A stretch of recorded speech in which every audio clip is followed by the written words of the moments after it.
जीवंत तू महात्मा विश्वनायक अभिजात तू जीवंत तू धर्म ग्रीष्म लाही सावली वसंत तू अविद्येता ज्ञानदाता संचार ज्ञानवंत तू। जय ज्योती जय सावित्री। मालेगावमध्ये क्रांतीसूर्य ज्योतिबा फुले यांची जयंती सावित्री शक्तिपीठाचे संस्थापक अध्यक्ष श्री अण्णासाहेब दशरथ कुलधरण सर यांच्या मार्गदर्शनाने तसेच वैशालीताई महाजन यांच्या नेतृत्वात थाटामाटात व उत्साहात पार पडली। यावेळी विविध कार्यक्रमाचे नियोजन करण्यात आले। 9 एप्रिल रोज बुधवारला महिला सन्मान व एक पात्री मी सावित्री बोलते प्रयोग घेण्यात आला। 10 एप्रिल गुरुवारला मोतीबाग नाका ते फुले पुतळा महिलांनी क्रांतिज्योत हाती घेत भव्य रॅली काढली। 11 एप्रिल रोज शुक्रवारला महात्मा फुलेंच्या पुतळ्यास मालार्पण करून मालेगाव कॅम्प येथील निवासी अंधशाळेतील विद्यार्थ्यांना स्कूल बॅग आणि खाऊ वाटप करण्यात आला। कार्यक्रमामध्ये माळी महिला महासंघ व सावित्री शक्तिपीठाच्या सर्व महिला सहभागी झाल्या होत्या। तसेच इतरही महिला मोठ्या संख्येने उपस्थित होत्या। आज आपण क्रांतीसूर्य महात्मा फुले यांच्या जयंतीनिमित्त होणाऱ्या महिला सन्मान आणि मी सावित्री बोलते या एकपात्री नाटक बघण्यासाठी आणि सोहळ्याचा आनंद घेण्यासाठी जमलेलो आहोत।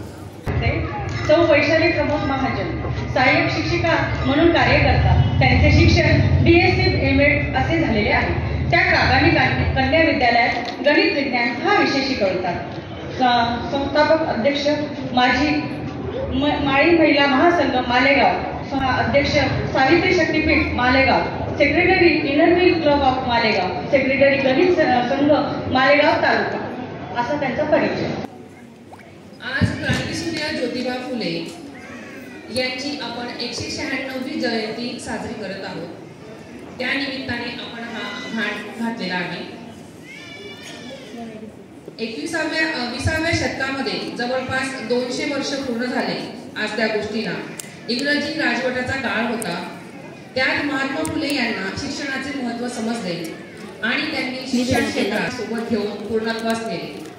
त्यांचे शेतकऱ्यांचा असूड, गुलामगिरी ही पुस्तके वाचण्याजोगी आहेत।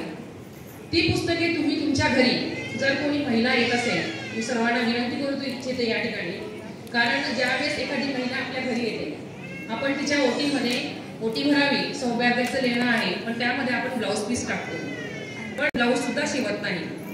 तर मी या ठिकाणी अशी विनंती करेन की त्याऐवजी जर तुम्हाला चांगलं पुस्तक मिळालं तर पुस्तक आवर्जून तुम्ही भेट द्या। महात्मा फुलेंच्या विचारांविषयी भरपूर पुस्तकं आहेत। तुम्हाला जर हवं असेल तर तुम्ही माझ्याशी संपर्क करू शकता। ती पुस्तकं जी आहे ती वाचण्याजोगी आहे। म्हणतात ना, जर तुम्ही वाचाल तर वाचाल, जर तुम्ही पुस्तकं वाचायला लागले तर तुम्हाला या ठिकाणी समजणार आहे की नक्की आपल्याला जीवनामध्ये काय आहे आणि जर तुमच्यावरती काही संकट आलं तर ते संकट कसं काय जाणार, मग हे संकटावरती आपण मात कशी करणार, मग यासाठी योग्य पुस्तक कोणतं आहे? कायद्याचं पुस्तक। इथं कायदे तज्ञ देखील या ठिकाणी उपस्थित आहे। तर बाबासाहेब आंबेडकर यांचं संविधान, ते संविधान तुम्ही वाचणं खूप गरजेचं आहे। चूल आणि मूल ही संकल्पना आता मागे जात आहे। काळानुसार चूल आणि मूल या ठिकाणी मागे पडत आहे।